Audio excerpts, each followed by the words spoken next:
Today I'm going to be talking about the Tamron 17-50 VC and basically telling you what I think of it.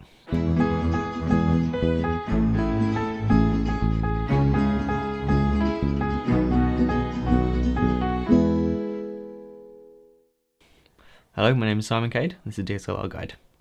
So the lens I'm talking about today, I've owned it for pretty much as long as I've had my DSLR. It was my first lens to go with my camera, and yeah, I'm just basically going to be talking about the good features, the not so good features, and how that all relates to the price. So, the features of this lens are, it's a medium focal lens, but for a crop sensor camera. So it's a 17-50, which is kind of close, pretty much equivalent to the standard 24-70 on a full frame sensor. So it's a nice range of plenty wide enough to a medium, a wide telephoto, if that makes any sense. It's equivalent of 80 when you zoomed in all the way. Now that is a really great focal range. I tried to keep it a bit. I tried to not go below 24mm. That's just a preference for how I like my video to be short. But there have been plenty of times where I've been really glad to be able to zoom out to 17. So the focal range is really great. The aperture is a constant f2.8 aperture.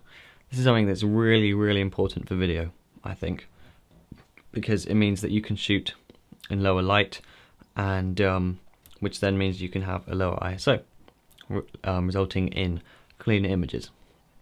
So for me, the most important things to consider when looking at lenses are your focal length and your aperture. For me, sharpness isn't such a big deal, very debatable subject, but I think that on a crop sensor image on 1080p, lens sharpness isn't the biggest deal. So I'd rather focus on things like the aperture, the focal length, and the construction of the lens. Now this is my next point. It has a focus throw from the closest focusing distance to infinity of around 90 degrees. This makes it extremely difficult to focus manually. It means you have to make tiny movements of like less than a millimeter between in focus and out of focus. Now this can be helped by stopping down. By the time you get to f8, everything starts to, manually focusing is a lot easier. But if you're shooting a 2.8, so if you're in low light or you want a really blurry background, then manually focusing can be quite difficult because you don't have very much room to focus. You have to make these tiny little movements. But aside from that, this I think is a really great lens that works perfectly in a professional situation.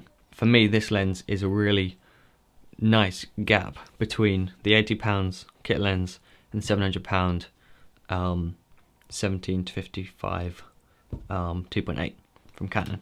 So basically, to put it really simply, it's relatively sharp, although some copies maybe, or some people who are really picky may find it to be not very sharp. That's not such a big deal for me. It has a constant 2.8 aperture, which is really helpful, and it has a really nice zoom range of 17-50, and it has IS, or VC, image stabilization, which again is a really helpful feature to have. And then my only problem with it is that it may not be the sharpest, but for me, more important than that is that the focus throw is only 90 degrees, and this makes it tough doing manual focusing. So those are kind of my outlying thoughts for this lens, and yeah, so just totally honestly, I would say that I've had this lens for coming up to a year, and it has served me pretty well over that time. For a while I just had that lens, but now I've invested in a telephoto lens as well, and the combination of this and a telephoto lens will get you through most situations. The f2.8 makes it really versatile, the zoom range is really versatile, and that's exactly what you want from a medium focal lens. Now the final feature is the price. Now you can get this lens for around £280 in the UK, which I think is a pretty fair price, considering on one end of the scale you've got the Canon 17-55 f2.8 coming in around £600. You have the kit lens coming in around 80, 70 depending on where you get it, and then you have almost in the middle but a bit below in terms of price, you have the Tamron 17-50. And I think while the price may be closer to the kit lens, the quality is closer to the 17-50. And that's basically what makes this lens worthwhile for me, is that it's affordable, yet you still get those great features of the f2.8, the image stabilization and the focal length all combined to make this into a really, really versatile lens. And that's what you want from a medium focal lens. That's it for this week. I'll see you next week with some behind the scenes footage from my short film.